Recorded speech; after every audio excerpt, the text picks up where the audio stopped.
Up there? All right.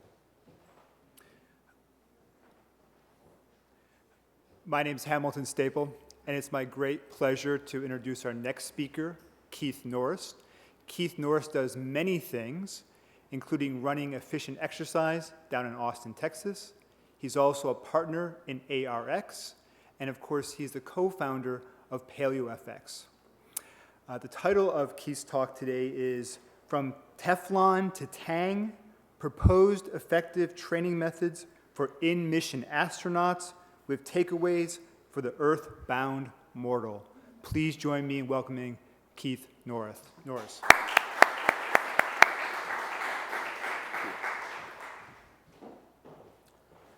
Thanks for that introduction, Staple. Can everybody hear me okay? I tend to move around a little bit, so I had them lapel mic me. So, from Teflon to Tang.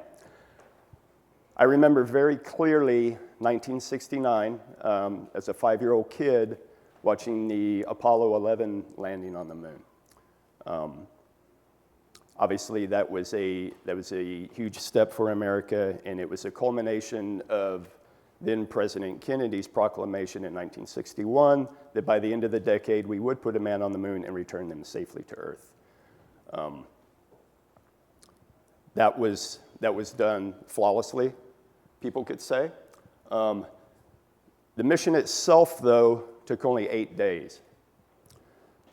And what I would like people to think about is 8 days in weightlessness, what that does to a human body.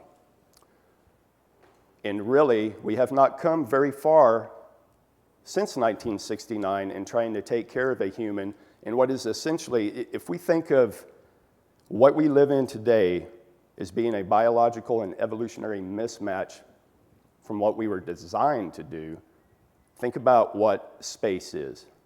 That is a times 10 exponential. I don't even know what to say, but that is a for sure mismatch between what we were designed to do. Another point I would like to make to start off, neither Teflon nor Tang were invented by NASA. They were entities that already existed that NASA saw a need for and co-opted those entities in. My hope is that if we can keep astronauts healthy and alive long enough to transition to Mars, which is what the next step is, that those proposed training methods that will keep them healthy will filter down, just like Teflon and Tang, into the public consciousness, and we can take off and run. Because the same thing that's going to keep an astronaut healthy for 6 months in zero gravity is the same thing that every one of you need to do week to week to week to week. And we'll get to what that is in just a minute. I'm going to fly right by that because Hamilton did a fantastic job already introducing me. I will speak to what the ARX technology is in just a bit. I'll get to that because that's central to the training methodologies that I propose need to be used by astronauts. So the problem statement. To be sure, there are numerous problems that take place in human physiology during extended periods in zero gravity. To be sure, there are many. The number one physiological problem, though, is sarcopenia, muscle wasting, or osteoporosis, and osteoporosis, which is bone deterioration. We don't have any real studies that have been done on astronauts who have returned from long periods in space, which in itself is kind of sad that that hasn't been done. But we do have studies in rats. The number one thing that I took away when I was trying to dig through this and find out exactly what kind of studies have been done and what NASA is doing about trying to train these astronauts is 1/3 of the muscle mass in a rat is lost after 10 days in space. It's 1/3. That's immense. Another study I saw that kind of looked at, okay, well, what does that mean to a human being, is you can look at a 40% drop-off in a person's ability to do work, which is how it was covered in the paper. Unfortunately, there was no muscle biopsies, DEXA scans, before and after, anything like that. I think that needs to be done. And maybe that has been done by NASA, and that information is just not available. I don't know. But let's think about this. Christopher Hadfield, he Canadian astronaut, spent a little over 5 months in space on the International Space Station. He was the commander of Mission 35. 5 months in space, came back. I heard an interview with Commander Hadfield shortly after he came back. This was 2013. The interviewer was asking him questions, obviously, what's it like in space? What's your day-to-day routine? And then they got into the re-entry part. And the interviewer was going with what were the psychological implications of coming back from being virtually isolated and trying to go that direction. And immediately Commander Hatfield said, upon re-entry into Earth's atmosphere, I felt as if I had an elephant on my chest. It was so excruciatingly painful to have gone from 5 months in weightlessness to re-entry that I was debilitated. I could not do anything. And he went on in the interview to completely forget about the psychological aspects, but talk about the physical aspects of what it was like to return from space during that time. It took him months to where he could just get up, walk around, and not feel like he was being crushed. All that said, it got me thinking, well, because I really never paid a whole lot of attention to how astronauts trained. I didn't, obviously my strength and conditioning background has been to keep athletes healthy and make athletes better. And then that has segued into, okay, what can I do to keep a type A attorney healthy during his period? So I really didn't think much about what astronauts did. So I got to thinking, well, if he's that devastated upon re-entry, and one thing you need to think about too is we can say, well, if an astronaut's in space, it really doesn't matter because the job they do, they're doing it in zero gravity. If we send a manned mission to Mars, it could be argued that, yes, they don't have to be in the same kind of shape because, again, they're still in microgravity as compared to Earth. But the point is, that first person or that first crew on Mars is, in fact, going to have to do work. Somebody's going to have to build the initial station. And yes, materials are going to be sent up that are very light. There's going to be equipment that is going to help this process out. But at the end of the day, somebody has to do work. And if somebody is going up, and the paper kind of equates it to this, you send up a healthy person from Earth into space, that person becomes a feeble 80-year-old in a couple of months. You're not going to get a whole lot of work out of a feeble 80-year-old, I can tell you that. Number two, if an emergency happens on re-entry where someone has to do some kind of physical work fast, that's not going to happen. That's putting an astronaut in danger. So this is very, very critical stuff. So back to my point, I was wondering, okay, well, what do astronauts do in space to train? I hadn't thought about it before. I've kind of seen pictures of treadmills, and I've seen pictures of exercise bikes, which I was like, okay, that's not going to work, but I really didn't dig into it a whole lot. What I found was, yes, in fact, they do have exercise bikes. Yes, in fact, they do use treadmills. But they also have, and I'll give NASA credit for this, they do realize that resistance exercise is very important and that muscle mass is important. Jamie Scott will tell you in his presentation later today or tomorrow, I would highly recommend you go see that, but that muscle is just not a dead organ. It's not for athletes. It's a secretory organ. The myokines are secreted, helping a bunch of different processes. Let's not to mention the diseases of modernity that are going to be due to muscle loss with an astronaut in space. So those are other health concerns. But number one concern, the easiest thing to fix is the muscle loss. I'll give NASA credit for this, and I'm not here to bash NASA. This is certainly a step in the right direction. This is called an Arad device, Advanced Resistance Exercise Device.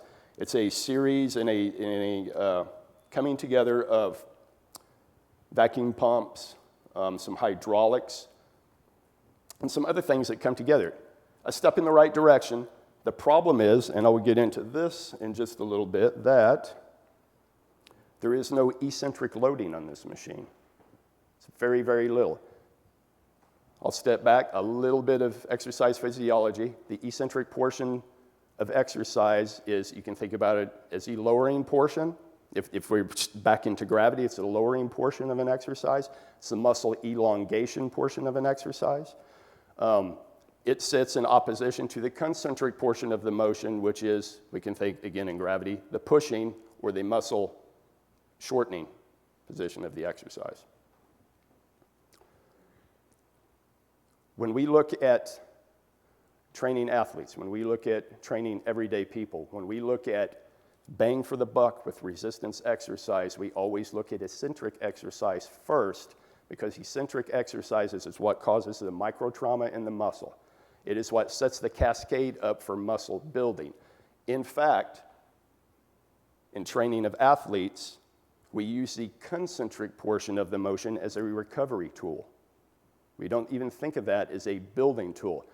All of it is important, yes, and we look at all of it when we have the time to train an athlete. We look at every portion of the movement as important. But if we're looking at a purely recovery tool for an athlete, we look at the concentric portion of the motion. That is to say, there's not a whole lot of muscle building going on with that. In fact, very, very, very little. It's a recovery tool. The resistance exercise that NASA is doing currently is mostly concentric exercise. In fact, at a paper that I read that discussed the Arad device said that the eccentric portion of the exercise of the motion on this device was only 80% of what the concentric does. This is a total flip-flop. Exercise physiologists will tell you, and I'll show you a little graph up here of an in-time graph, a person is able to produce 40% more in the eccentric on a motion than they can in a concentric. A person is very, very strong in the eccentric. This is where the muscle building properties come from. Obviously, this is hard to do in zero gravity environment. You have to think out of the box to be able to get around the fact that I cannot do an eccentric loaded motion if I don't have gravity as an assist. This has been a long, many years have gone by in the strength and conditioning community among people who, that is their sole job, is to look at this type of stuff, to try to figure out ways to maximize eccentric loading and to match the force curve, the natural force curve that a person produces in a certain movement. I don't have pictures up here, but there's all kinds of manipulations of chains and bands that can go on bars. If you think of a normal bench press, you can think of lying flat, bringing down a bar that has chains draped over it. As the chains fall down on the ground, obviously there's less weight to handle. As the weight comes up, chain links are added to the bar, so you have more weight. So you have more weight at the top, and then you combine that with bands that are pulling down the bar. So these are manipulations that are done, and these are the links that we used to go through in the strength and conditioning community to really match the force curve and to get eccentric loading on that athlete. Okay. At Efficient Exercise and at ARX, we started thinking about this outside the box. How could we more effectively match the strength curve? How can we fully eccentrically load an athlete, and in fact, anybody? We actually use these machines with the type A personality lawyer I was talking about. How can we do that in a timely manner? Because time is of a huge concern with astronauts. They don't need to be spending 2 hours working out, which in fact they do currently, because they can't affect the body enough in a short period of time.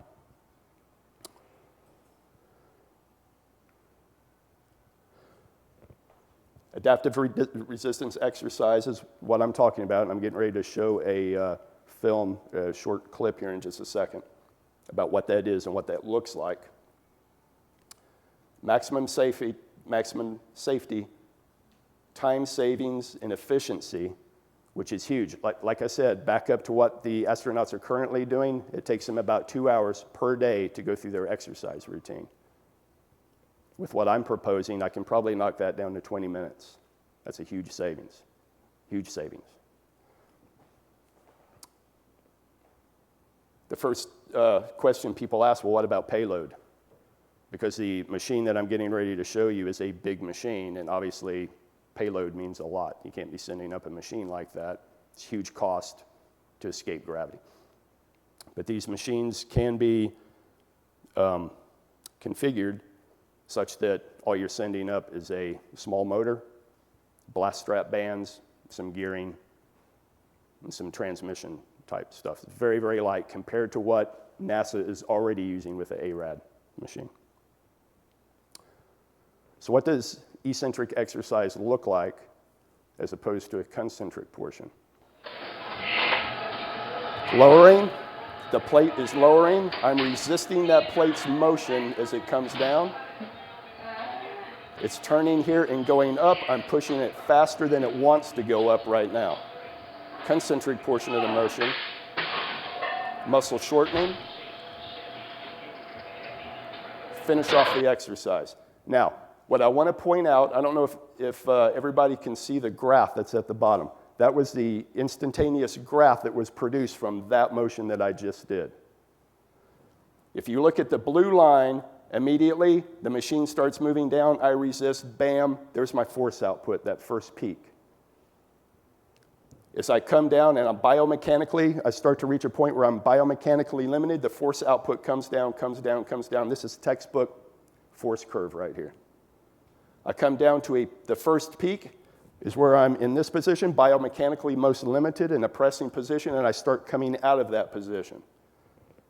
My force output starts to come up. As I come up through this range of motion, I kind of pack it in the middle because I'm a little bit fatigued. You see force output come down. I get a boost towards the end. I'm up in this portion of the concentric, and I finish off in that position that I'm stuck at right there. That's the final peak you see at the bottom of that green line, and then a drop off where the exercise ends. The Arad device never puts an astronaut past that lower green line in that green band. In fact, what that green band represents is the 40% more force I produced on the eccentric than I did on the concentric. What does all of that mean? What that means is, number one, it's going to be very, very, very, very hard, if not impossible, for me to build muscle unless I get up in that green band. What astronauts currently use never put them in that green band, ever. They're never forced to go in a heavy eccentric like that. Two things happen. Number one, they're not building muscle. And number two, their workouts take 2 hours instead of the 20 minutes that it should take. I'll just wrap before I take questions with a couple of things. Number one, if we could get astronauts to adopt eccentric exercise between their routines, they're going to be a hell of a lot healthier. They're going to be able to actually perform duties both in an emergency situation upon re-entry and in a situation where they're actually put on, let's just say, Mars after 6 months. And they're going to save a lot of time. Time is of the essence for astronauts in space. If we can cut out an hour and a half of their daily workout routine so that they can now carry on experiments or do whatever else they need to do on the space station, that's huge. That's a huge, huge plus. Obviously, that machine is not going in space. That's too much payload. But anything on this device can be reconfigured with a simple drive device, a simple motor, and blast straps like you see this guy down right here. Easy. Send it up. It can actually fit into the wall of the space station or whatever spacecraft, be configured in any way. There's just some configurations, and you're off and running. Any questions? Thank you very much. Anyone would like to ask? I know this is a shorter 5-minute break in between the talks, so feel free if you have to go to the next one, but we'd love to ask any questions here too. And again, that was a 30,000-foot flyby of a very, very complicated issue. So, thank you very much. That was very interesting. Simple question: have you talked to anyone at NASA, or do you have any contacts there? And yeah, we do. Curious what you found. So we do have an end at Johnson Space Center, but as you might imagine, with the bureaucracy, it's kind of tough to get an idea, especially an idea that is outside of the box and not a continuation of what is already being done. So we're not coming with a new treadmill. We're not coming with a device like that they get and they go, okay, let's see what the new and revised design is. We're coming totally outside of the box, which is tough. And people are entrenched, just like in any other science, people are entrenched and they're like, well, obviously if we hadn't thought of this inside, this Yahoo coming from, training meatheads, what's he gonna? So it's tough. It's a tough sell, but I think if we can get somebody to look at it, look at the force curve, I think is huge, that we have that, be able to show them that force curve, and if we can get this in front of actual exercise physiologists with the Johnson Space Center, that alone will grab their attention long enough for them to ask the question, okay, what exactly are they doing? And that's all we need is for them to ask that question. Anyone else? There's one in the back. Do we have time? Or quick question. Okay, we'll hold off and you'll be able to connect soon. How about that? All right, thank you so much. Thank you so much for coming.